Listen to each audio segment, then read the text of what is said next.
നിങ്ങൾ റെഡിയാണല്ലോ? ഇന്ന് നാഷണൽ കമ്മിറ്റിയാണ് ചേർന്ന് പൊളിറ്റിക്കൽ അഫയേഴ്സ് കമ്മിറ്റി IUML രാഷ്ട്രീയ കാര്യ സമിതി തങ്ങളുടെ അധ്യക്ഷതയിൽ യോഗം ചേർന്നു. ദേശീയ പ്രസിഡന്റ് തുടങ്ങി ഇന്ത്യയുടെ വിവിധ ഭാഗങ്ങളിൽ നിന്നുള്ള മെമ്പർമാരൊക്കെ ഓൺലൈനായി ജോയിൻ ചെയ്തു.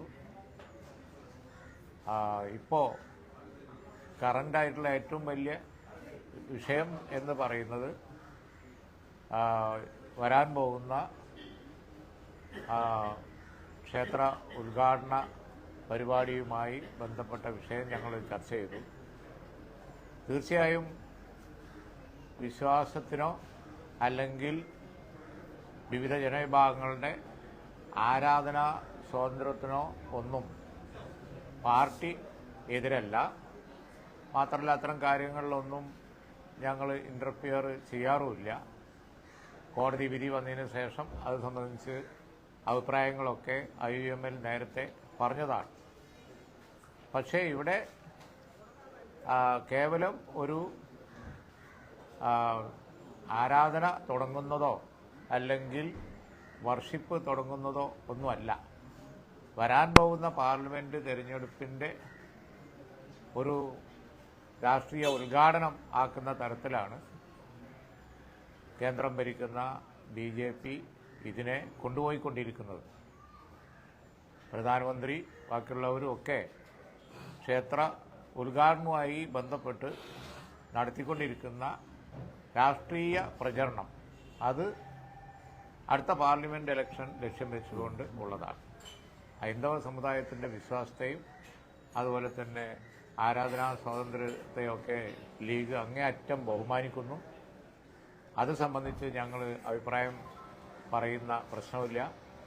പക്ഷേ ഈ ഉദ്ഘാടന ചടങ്ങും ബാക്കി കാര്യങ്ങളുമൊക്കെ പൊളിറ്റിക്കലായിട്ട് യൂസ് ചെയ്തുകൊണ്ടിരിക്കുകയാണ്. പങ്കെടുക്കുന്നവരെയും പങ്കെടുക്കാത്തവരെയും ഒക്കെ വേർതിരിച്ച് എല്ലാവരെയും പാർലമെന്റ് തെരഞ്ഞെടുപ്പ് വരെ ഇതിന്റെ കാര്യങ്ങൾ കൊണ്ടുപോയി കേവലം ഒരു രാഷ്ട്രീയമാക്കി അത് രാഷ്ട്രീയമാണ്. ഇത് ആരാധനയും വിഷയങ്ങളൊന്നും അല്ലാതെ രാഷ്ട്രീയമാക്കി മാറ്റിക്കൊണ്ടിരിക്കുകയാണ്. അത് ഓരോ പൊളിറ്റിക്കൽ പാർട്ടിയും തിരിച്ചറിയണം. എന്നിട്ട് അവർ സ്വതന്ത്രമായ തീരുമാനങ്ങൾ എടുക്കണം. മതേതരത്വ കാഴ്ചപ്പാടുള്ള പാർട്ടികളൊക്കെ അത് ചെയ്യും എന്നാണ് പാർട്ടി വിശ്വസിക്കുന്നത്. അതിലപ്പുറം ഈ വിഷയത്തെ സംബന്ധിച്ച് കാര്യമായി ഈ സ്റ്റേജിൽ, കാരണം ഓരോ പാർട്ടി എടുക്കേണ്ട തീരുമാനത്തെക്കുറിച്ച് നമ്മൾ പറയില്ല. അത് അവർക്കൊക്കെ ഇപ്പോൾ കോൺഗ്രസ് ആണെങ്കിൽ കോൺഗ്രസിനകത്ത് തീരുമാനം എടുക്കാനുള്ള നേതൃത്വമുണ്ട്. അതിൻ്റേതായ പ്രശ്നങ്ങളും കാര്യങ്ങളൊക്കെ ദേശീയ തലത്തിൽ അവർക്ക് വിലയിരുത്തേണ്ടി വരും. അവരവരുടെ സ്വതന്ത്രമായ തീരുമാനം എടുക്കട്ടെ. പക്ഷേ ഇവർ നടത്തുന്ന രാഷ്ട്രീയ മുതലെടുപ്പിനുള്ള ശ്രമം, ആരാധനാ വിഷയം രാഷ്ട്രീയവൽക്കരിച്ച് തെരഞ്ഞെടുപ്പ് പ്രചരണത്തിന് ഉപയോഗിക്കുന്ന വിഷയം എല്ലാവരും അറിയണം. അതാണ് ഇന്നെടുത്ത തീരുമാനം. ബഹുമാനപ്പെട്ട താങ്കൾ അതിനെക്കുറിച്ച് കൂടുതൽ പറയും.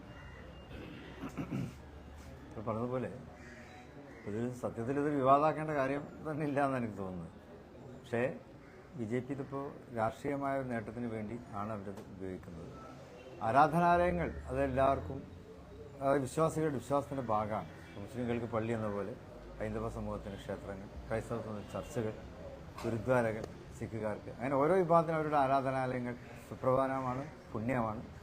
അപ്പോൾ ആ നിലക്ക് മുസ്ലിങ്ങളും വിശ്വാസികളോടൊപ്പമാണ്. ആ വിഷയത്തിൽ വിശ്വാസികളോടൊപ്പമാണ് മുസ്ലിം ലീഗിൻ്റെയും മുസ്ലിങ്ങളുടെയും നയം അത് തന്നെയാണ്. പക്ഷെ ഇപ്പോൾ പറഞ്ഞതുപോലെ ഇതിനെ BJP വരാനിരിക്കുന്ന പാർലമെന്റ് തെരഞ്ഞെടുപ്പിലെ ഒരു പൊളിറ്റിക്കൽ അജണ്ടയാക്കി അവർ മാറ്റാൻ ശ്രമിക്കുന്നതിനെ ഞങ്ങൾക്ക് യോജിക്കാൻ സാധ്യമല്ല. ആ തീരുമാനമാണ് ഞങ്ങൾക്കുള്ളത്. കോൺഗ്രസ് ഒരു രാഷ്ട്രീയ പ്രതിസന്ധിയിലാണ്. കാരണം BJP ഇതുപോലെ തന്നെ തെരഞ്ഞെടുപ്പിന്റെ തൊട്ട് മുമ്പിലാണ്. ഉത്തരേന്ത്യയിലെ കോൺഗ്രസിനെ പങ്കെടുത്തില്ലെങ്കിലും അത് ബാധിക്കും. കോൺഗ്രസ് പങ്കെടുക്കുന്നതിൽ തെറ്റില്ല എന്നൊരു നിലപാട് അല്ല, അതിനെക്കുറിച്ച് ഞങ്ങൾ അഭിപ്രായം പറയേണ്ട കാര്യമില്ല എന്നാണ് ഞങ്ങൾ വിലയിരുത്തിയത്. കോൺഗ്രസിന് അതിൻ്റേതായ സെറ്റപ്പ് ഉണ്ട്, ലീഡർഷിപ്പ് ഉണ്ട്, അവരുടെ മുമ്പിൽ ഒരുപാട് പ്രശ്നങ്ങളുണ്ട്.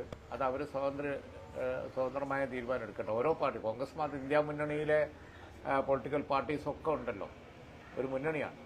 അപ്പോൾ അതുകൊണ്ട് തന്നെ ആ മുന്നണിയിലെ രാഷ്ട്രീയ പാർട്ടികൾ സ്വതന്ത്രമായി തീരുമാനം എടുക്കട്ടെ. ആ തീരുമാനം ഓരോരുത്തരും എടുത്ത് പ്രഖ്യാപിച്ചതിന് ശേഷം വല്ല കാര്യങ്ങളും ഉണ്ടെങ്കിൽ വീണ്ടും യോഗ ചേർന്ന് ഞങ്ങൾ ആ കാര്യങ്ങൾ ആലോചിക്കും.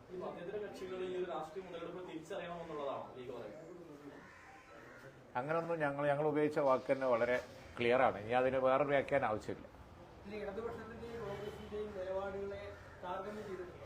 ഇല്ല, ഞങ്ങളെ അഭിപ്രായം പറഞ്ഞു.